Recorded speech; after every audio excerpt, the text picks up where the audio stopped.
welcome to our podcast. We are here for another episode. Today, we're excited to feature CALLE 85, the brand that's redefining with the best taste coffee. So we're thrilled to chat with you, Ma'am Farah, as a owner of CALLE 85. Welcome to our podcast. To kick things off, we're starting with a few warm-up questions. These are from our listeners and social media followers who wanted to know more about coffee culture and our collaboration with CALLE 85. So let's start by getting to know you a bit better. So can you tell us about yourself and your role at CALLE 85, Mom? Okay. So my name is Farida May Garcia Pacuribot, but you can call me Farah. I hailed from Dumaguete City, but after marriage, we decided, my husband and I decided to stay here in Cagayan de Oro and raise our family here. So aside from owning CALLE 85, I'm also a licensed real estate broker and an appraiser. And we also own a construction company, Pax Builders. So, next question. So, grabe gid kagaya tong ano ba? So, Dagang nag-business. no gani. So makainganyo siya ba? So, as a student. So, in your experience, Ma'am Farah, what is the biggest benefit you've seen in CALLE 85 in approaching the customers?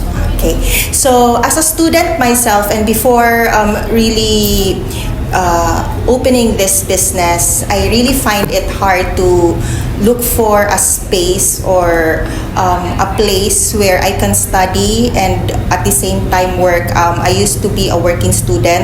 I work as a virtual assistant for an American real estate company while pursuing my real estate management degree at Xavier University before. Now, it was really hard for me to look for a space where kanang maka-work ko at my own pace without being distracted nga mag-close na by a certain time. So, since I love coffee and since my husband and I spend most of our downtime, especially kanang after a day's work, and then before mi muuli, ganahan mi mag-de-stress kay ganahan mi at least pag abot na mo sa balay, we would leave all the problem from our work out of our house. So we tend to stay in cafes and restaurants. So it was difficult for us to stay in a place where, aside from we don't really feel the warmth sa space, na ay time limit kung until kanus ami, and most of our meetings would end at 8 o'clock or 9 o'clock. So then most of the establishments mag-close 10 o'clock or pinaka latest is 12. So we decided to open CALLE, but before really opening CALLE, I made sure nakabalo ko sa in and out sa coffee industry. So I made sure I went back and study about coffee. So nag-study ko farm to cup, espresso, coffee roasting, machine repair. So as in all aspects of making a good cup of coffee, I made sure na I am well adept and knowledgeable, so that before really opening the doors of CALLE 85, I'm confident na we can really offer something that would really stay in the industry for long. Para kanang satisfied pud sila sa inyong mga product or unsa pa. Yes. Okay, nice. So, kani question, madam, how does storytelling play a role in branding, especially for something as everyday as coffee? As I said kaganiha is magkahatag mo time as inana mag-coffee mo with your husband. So, asa magiging na ito nakuha ang inyong imagine kaning logo ninyo sa branding? Okay.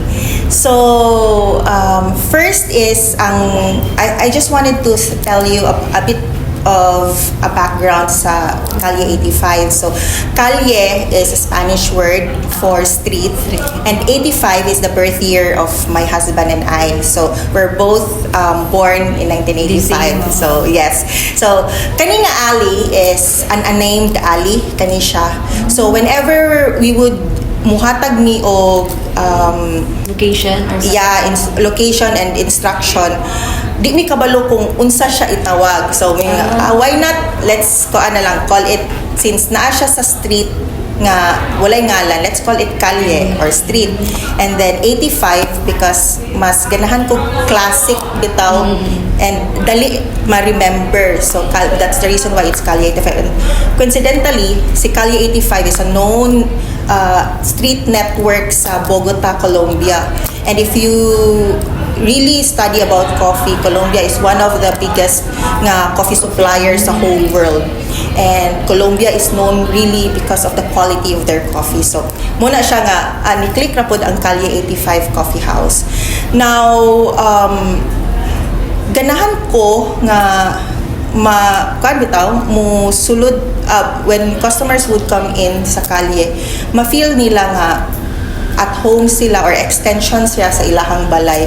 So I made sure na I have my personal touch as a homemaker, as a mother, and as a wife, na tagasulod sa customer diri, ma-feel nila nga dili sila bitaw just another building, nga mosulod sila nga cold kayo and unwelcoming, nga mataha ka mo inom sa imong coffee and mukaon sa kuon sa imong ganahang kanon. So most of the offerings we have here really have a touch of a mother and a touch of a wife and a touch of home. That's why we really decided to use the word coffee house rather than cafe.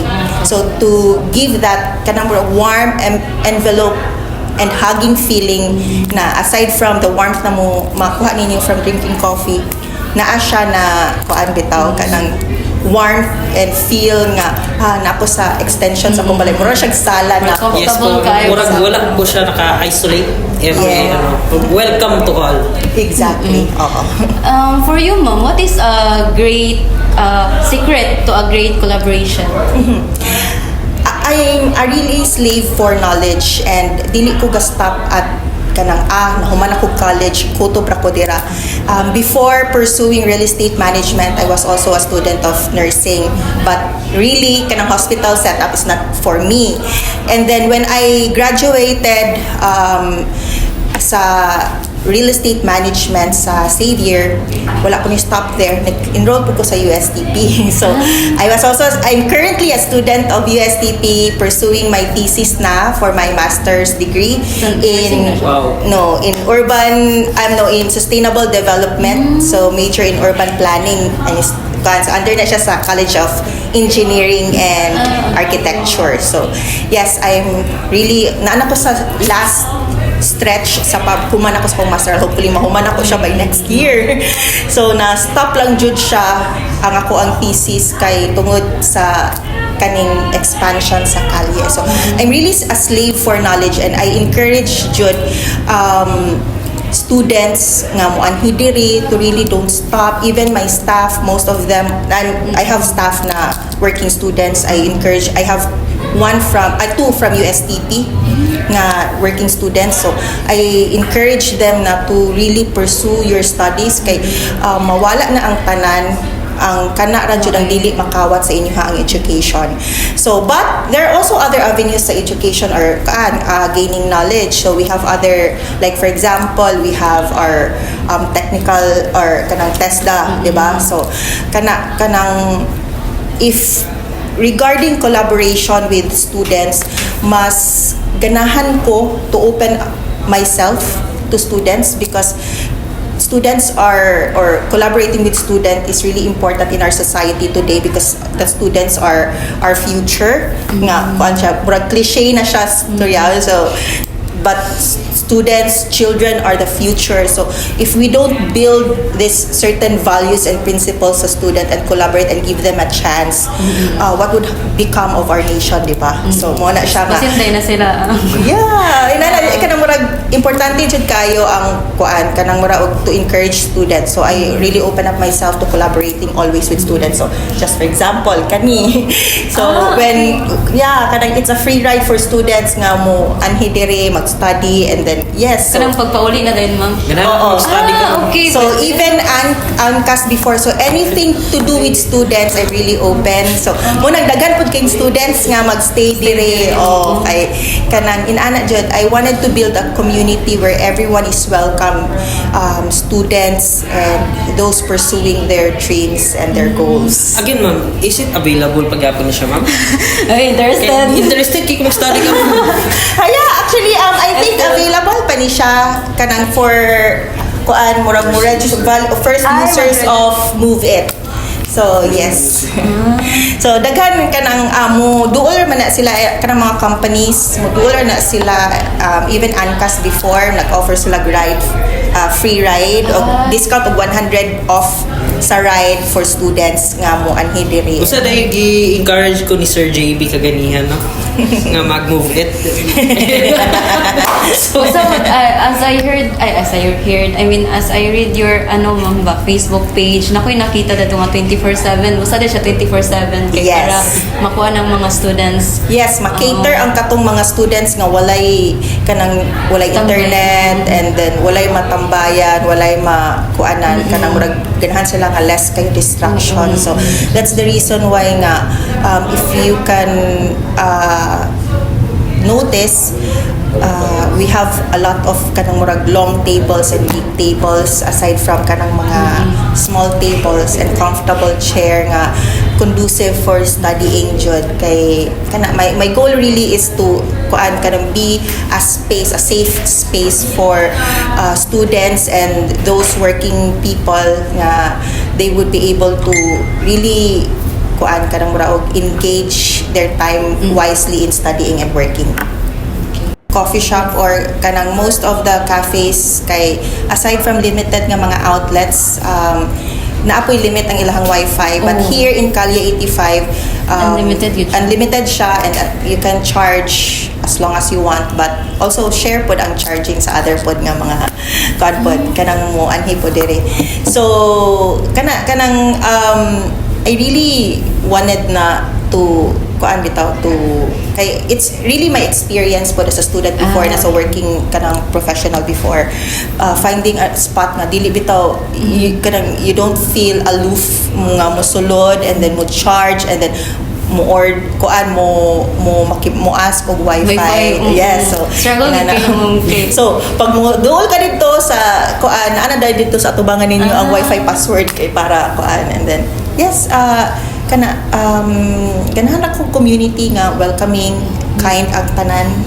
Meron po dili strict kayo diri mo. So gina-encourage na ko mga TCM students kung mahigit mo dire. Nag-play na? Yeah, it's playing. Yun na. Okay, ikaw na, Jay. So we're having a fast talk lang siya, mama.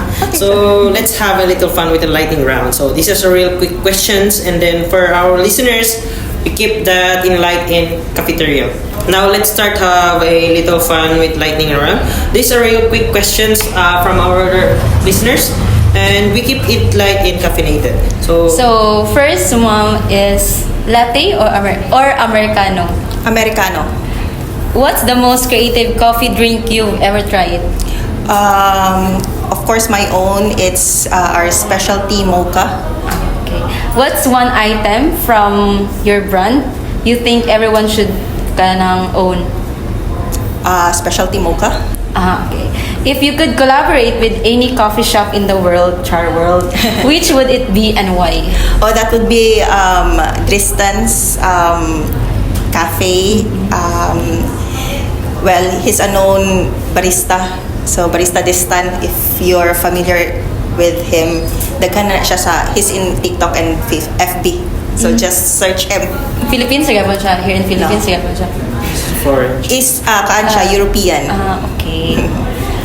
Okay, before we wrap up, let's take a moment to thank CALLE 85 for making today's episode possible. It's truly a game changer, and we've loved incorporating it into our coffee routines. So don't forget, listeners, you can check out CALLE 85 at Facebook page. Thank you for joining us in this episode. Whether you're savoring your favorite brew or exploring new collaborations like the one we featured today, remember, it's all about connection and creativity. I still have your faded Nike sweatshirt, so when you